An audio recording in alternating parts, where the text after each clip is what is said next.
आज बहुत ऊंची बात कर गए मंत्री जी, बहुत बड़ी बात कर गए। उन्होंने कहा कि जापान में 50% से भी ज्यादा बुद्धिज्म को फॉलो किया जाता है, बौद्धिस्ट है। लेकिन उनके बच्चों को क्या सिखाया जाता है? उनके बच्चों को ये बताया जाता है कि अगर भगवान बुद्ध भी आ जाए और आपके देश के खिलाफ बोले तो आप बुद्ध के खिलाफ चले जाइएगा। ये आपका देश प्रेम है। हमारा देश 80% हिंदुओं का है, लेकिन उसके बाद भी अपना देश का हिंदू जो है वो खतरे में है।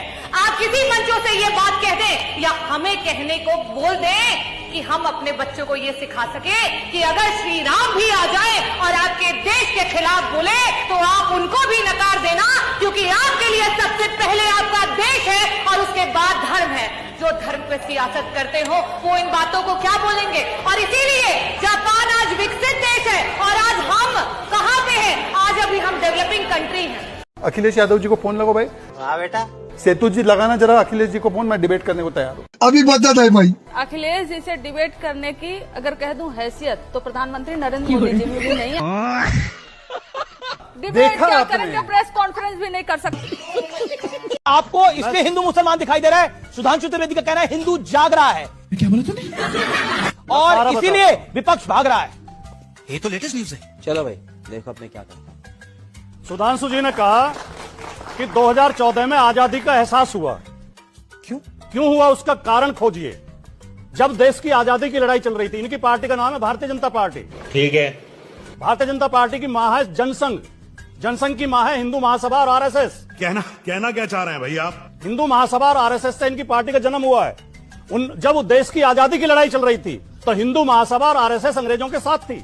अरे बाप रे, ये तो धोती खोल रहा है। आजादी की लड़ाई में शामिल नहीं थी, इसलिए जब देश आजाद हुआ तो देश की जनता ने इन्हें नकार दिया। सही पकड़े हैं। इनकी कहीं एक सीट आती थी, कभी 2 आती थी। कृपया बोलने दें, कृपया बोलने दें। और 1990 में जाके नकार रखा था आपको।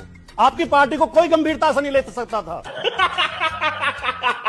क्योंकि ये अंग्रेजों की मुखबिरी करते थे, स्वतंत्रता सेनानियों के खिलाफ कोर्ट में गवाही दिलवा के उन्हें सजा करवाते थे।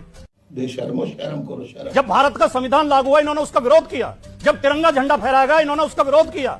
आरएसएस के मुख्यालय पर 2002 तक तिरंगा झंडा नहीं फहराया गया। यही नहीं, अभी और सुनिए। 2001 में 2 नौजवानों ने जाकर तिरंगा लगा दिया तो आरएसएस ने उनके खिलाफ मुकदमा लिखवाया, जेल भिजवाया उन्हें। कैसे कैसे लोग रहते हैं यार यहाँ पर। भाटी जी अब क्योंकि लास्ट बोल रहा हूँ। जी कृपया। जब 1990 में इन्होंने हिंदू मुसलमान करके, मस्जिद पे प्रहार करके, मंदिर मस्जिद करके और सरकार बना ली, 14 तक में इनकी फुल मेजोरिटी की सरकार आई है, तो इन्हें तब लगा कि अब देश आजाद हुआ है। आपने बोला था हम अभी नहीं जाएंगे राम मंदिर के दर्शन करने के लिए, 24 के चुनाव के बाद जाएंगे। अब तो 25 भी समाप्त होने वाला है, तब भी आप भगवान राम के मंदिर के दर्शन करने के लिए गए? व्यूअर्स को बताएं। आप आपकी पार्टी के नेता। तेरी औकात मैं दिखाता हूँ तुझे। आपने व्रत कब रखा था? नवरात्रों में रखा था। अभी जो नवरात्रे गए। मुझे क्या जरूरत पड़ी इस बात को पूछने की? आप रखें ना रखें आपका निजी मामला है। आप हमसे क्यों पूछते हो मंदिर कब जाओगे? जनता को आप मूर्ख समझना बंद कर दीजिए। इस प्रकार की बचकाना बातें किसी के गले नहीं उतरती, लोग मजाक उड़ाते हैं।